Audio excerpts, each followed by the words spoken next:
नमस्कार, जय भीम और लाल सलाम। जैसा कि आपको ज्ञात है, आयुध निर्माणियों का निगमीकरण करने का फैसला सरकार ने लिया था। उसके खिलाफ हमने 12 अक्टूबर से अनिश्चितकालीन हड़ताल का ऐलान किया था। पहले आप थोड़ा इतिहास को समझ लीजिए। निगमीकरण का राक्षस अपने आयुध निर्माणियों में कब से आया? निगमीकरण की प्रक्रिया जो गवर्नमेंट ने शुरुआत में शुरू की थी वो है सन 2000, मतलब आज 20 साल हो गए। सबसे पहले नायर कमेटी के माध्यम से सरकार ने यह निर्णय लिया था कि आयुध निर्माणियों का निगमीकरण करना है। उस समय फेडरेशनों ने हड़ताल की। हड़ताल के बदौलत जॉर्ज फर्नांडिस जो उस समय के रक्षा मंत्री थे, उन्होंने फेडरेशनों को लिखित रूप से दिया कि आयुध निर्माणियों का निगमीकरण नहीं किया जाएगा। उसके पश्चात फिर एक कमेटी ने 2005 में आयुध निर्माणियों का निगमीकरण करने का फैसला लिया। उस समय प्रणब मुखर्जी साहब ने 18/9/2006 को तीनों फेडरेशनों को लिखित रूप से दिया कि आयुध निर्माणियों का निगमीकरण नहीं किया जाएगा। उसके पश्चात 2007 में फिर से सरकार ने इशू लाया। उस समय के रक्षा मंत्री AK एंटनी जी ने, उन्होंने भी लिखित रूप से दिया कि आयुध निर्माणी का निगमीकरण नहीं किया जाएगा। सबसे आखिरी में अभी 2015 में जो इसी सरकार के नेता है स्वर्गीय मनोहर पर्रिकर जी, उस समय भी निगमीकरण का इशू लाया और उस समय भी आपकी एकता के बदौलत, आपकी ताकत के बदौलत, आपकी हड़ताल के बदौलत मनोहर पर्रिकर जी ने भी लिखित रूप से दिया कि आयुध निर्माणियों का निगमीकरण नहीं किया जाएगा। इसका मतलब ये संकट को फेडरेशनों की एकता के बदौलत, आप सभी लोगों की ताकत के बदौलत हमने 20 साल से रोक रहे। 20 साल से आज ये सरकार पूर्ण बहुमत में है। उन्होंने निर्णय लिया, इस सरकार को भी झुकाने का काम आपने अगस्त माह के 2019 के हड़ताल में किया। 1 महीने की हड़ताल का आगाज किया। सरकार 5 दिनों में बैकफुट पे आ गई और secretary DP doctor Ajay Kumar ने, उन्होंने भी लिखित रूप से फेडरेशनों को दिया कि आयुध निर्माणी का निगमीकरण बिना आपको विश्वास में लिए नहीं किया जाएगा। सरकार ने लिखित रूप से देने के बाद फिर से धोखा दिया। फिर से निगमीकरण का इशू इस कोरोना महामारी के संकट में आपदा को अवसर बनाते हुए हमारे बीच में लाया। इसी सरकार ने लिखित रूप से दिया, इसी सरकार के मंत्रियों ने लिखित रूप से दिया। उसके बावजूद भी इस मोदी ने, इस बीजेपी सरकार ने उस आश्वासन को तोड़ा और फिर से निगमीकरण करने का विषय लाया। इसलिए इस बार फेडरेशन ने निर्णय लिया था कि इस बार हम अनिश्चितकालीन हड़ताल करेंगे, आर या पार की लड़ाई लड़ेंगे।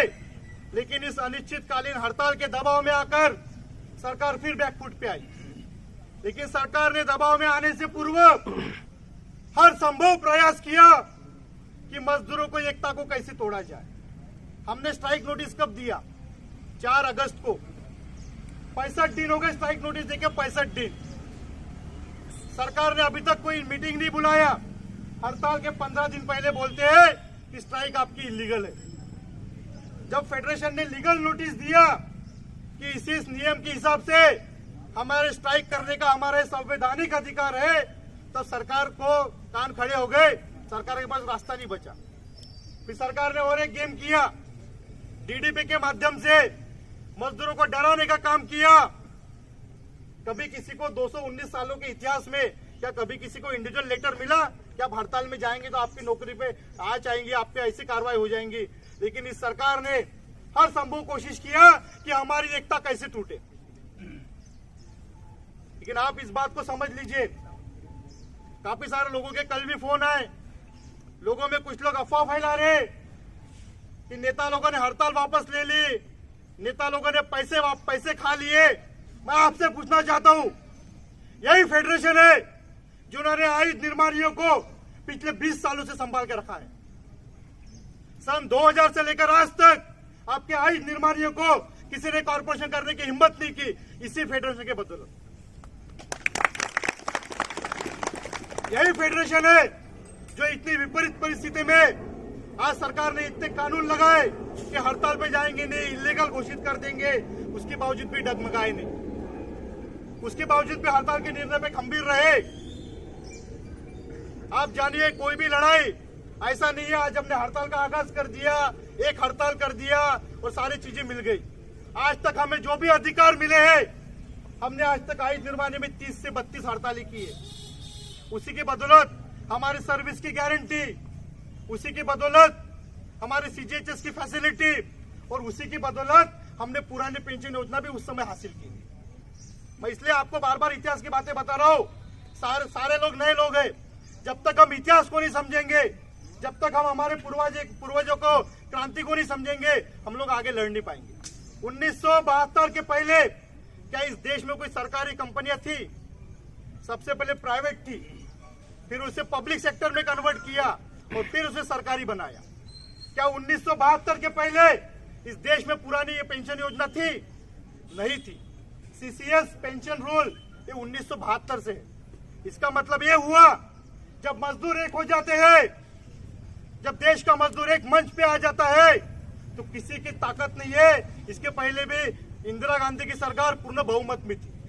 उस सरकार को झुकाने का काम भी मजदूरों ने किया, पुरानी पेंशन योजना को लिया, हमारी सरकारी क्षेत्र को सरकारी बनाया, सीजीएचएस की फैसिलिटी लाया। तो आंदोलन के बदौलत ही हुआ साथियों। आज परिस्थिति भले विपरीत है। देश की आजादी भी जब हमें मिली 1947 में मिली, लेकिन आजादी की लड़ाई शुरू कब से हुई? 1857 से। मतलब 90 साल हम लोग लड़े, तब जाके हमें आजादी मिली। तो आप ऐसा कैसा समझ सकते हैं कि एक हड़ताल में हमारा कॉर्पोरेशन रुक जाएगा? सरकार भले हमें धोखा दे, सरकार भले हमें कितना भी डराए धमकाए, हम लोग पीछे नहीं हटेंगे। इस बार का हड़ताल पीछे इसलिए लेना पड़ा या पोस्टपोन इसलिए करना पड़ा कि सरकार ने हमारे साथ गेम किया। हमने जब स्ट्राइक नोटिस 65 दिन पहले दिया, सरकार ने अभी तक मीटिंग नहीं बुलाया। सरकार ने अभी 15 सितंबर को मीटिंग बुलाया ताकि इनको समय ना मिले। सरकार ने फिर 9 अक्टूबर को मीटिंग बुलाया और इस बार हमने मीटिंग सरकार से नहीं किया।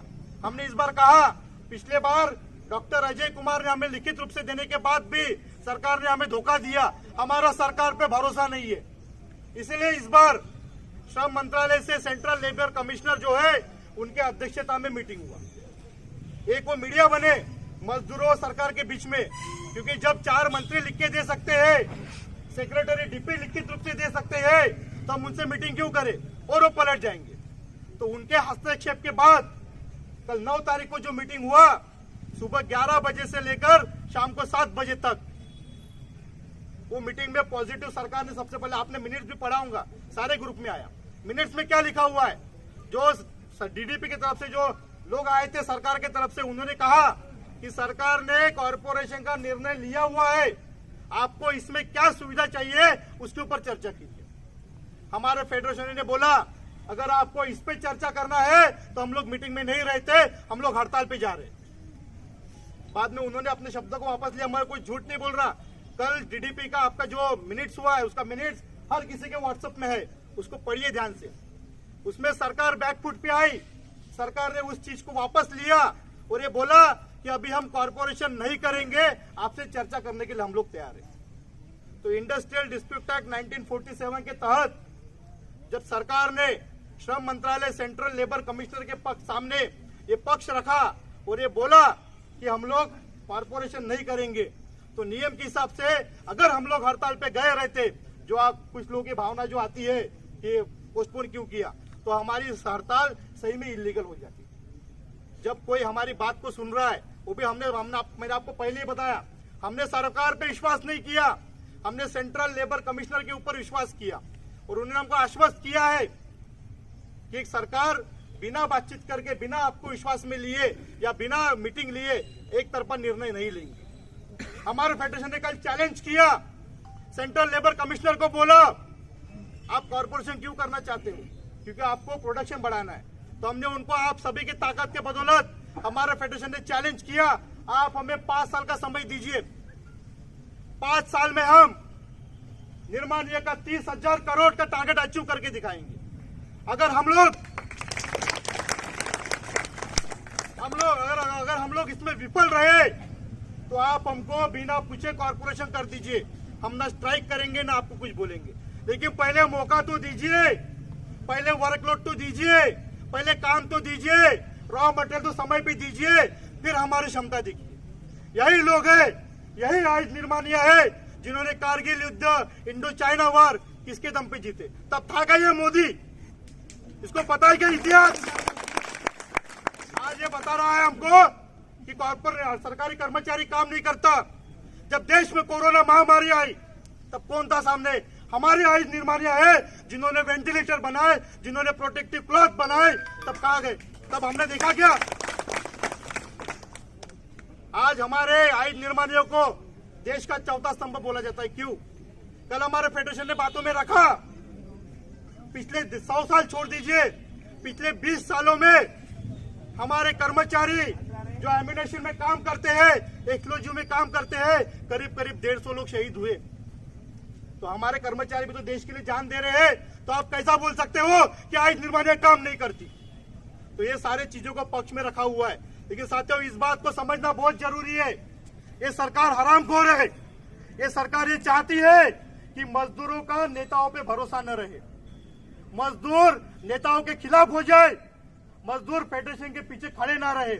इसी षड्यंत्र के तहत वो हमको झुलाते हैं और 4 दिन पहले मीटिंग दी। 65 दिन से क्यों नहीं लिया? लेकिन हमने भी फेडरेशन को आश्वस्त किया कल, हमारा आज का युवा नौजवान ये पढ़ा लिखा है, इस सरकार के दबाव में नहीं आने वाला, इस सरकार के बहकावे में नहीं आने वाला।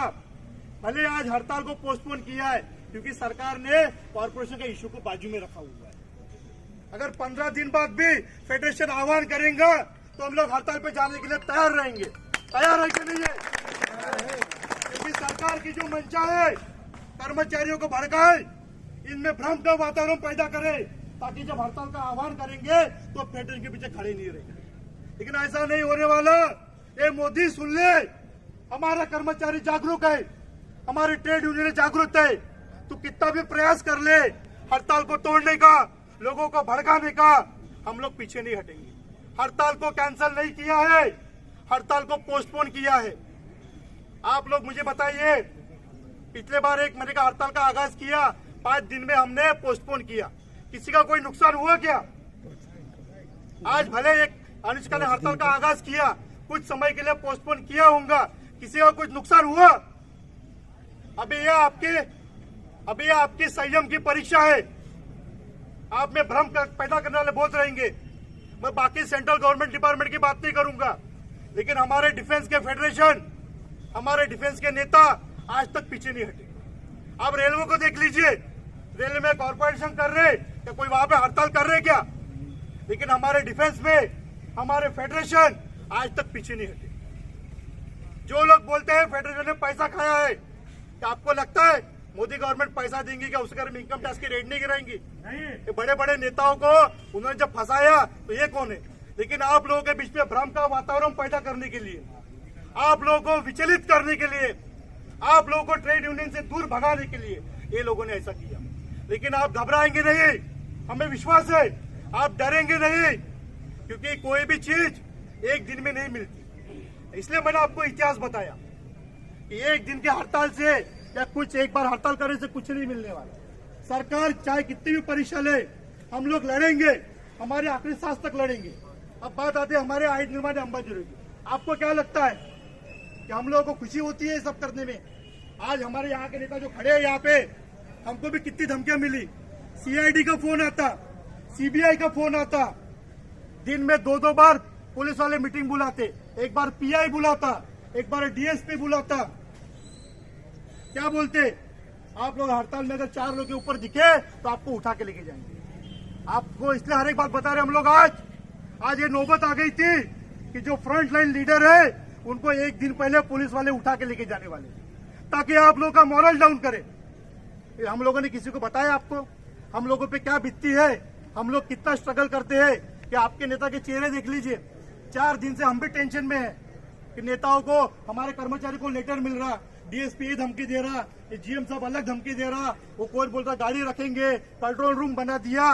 इतनी विपरीत परिस्थितियों में हम लोग हड़ताल करने के लिए आपके आगे थे। हमने आपको ये भी आश्वस्त किया था कि कोई भी गाय जाएंगे तो हम लोग सामने खड़े रहेंगे, भले हम पुलिस वाले हमें अंदर डाल दे। हमारा सेकंड लीडर भी है, आप लोग हैं, इसलिए मैं ज्यादा समय आपका नहीं लूंगा। काफी सारे वक्ता भी आपको बताएंगे, लेकिन सरकार के षड्यंत्र का शिकार मत होइए। सरकार आपके संयम को चेक कर रही है, क्योंकि सरकार को पता है अभी पुराने लोग नहीं बचे, नए लोग हैं। नए लोग में जोश ज्यादा है, लेकिन होश भी रखना है, कानून को भी ध्यान में रखना है। और आपको फिर से पर आश्वस्त करते हैं हम लोग कि फेडरेशन आपके पीछे नहीं हटने वाले। सरकार ने भले समय दिया होगा, अगर सरकार फिर से एक बार अगर ये लाएगी फैसला, हम हड़ताल करेंगे। हमारा नुकसान होने वाला है क्या कुछ? फेडरेशन आगाज करेंगे, हम लोग आपको बुलाएंगे। हमें आप पे विश्वास है कि आप लोग किसी के भ्रम में न आते हुए, किसी के षड्यंत्र में न आते हुए आप लोग हमारे पीछे खड़े रहेंगे। मैं आपको ये भी बोलता हूँ, अगर आज भी किसी के मन में डाउट होगा कि फेडरेशन ने गलत किया है, तो यहाँ का मीटिंग होने के बाद हम लोग यहीं पे रहेंगे।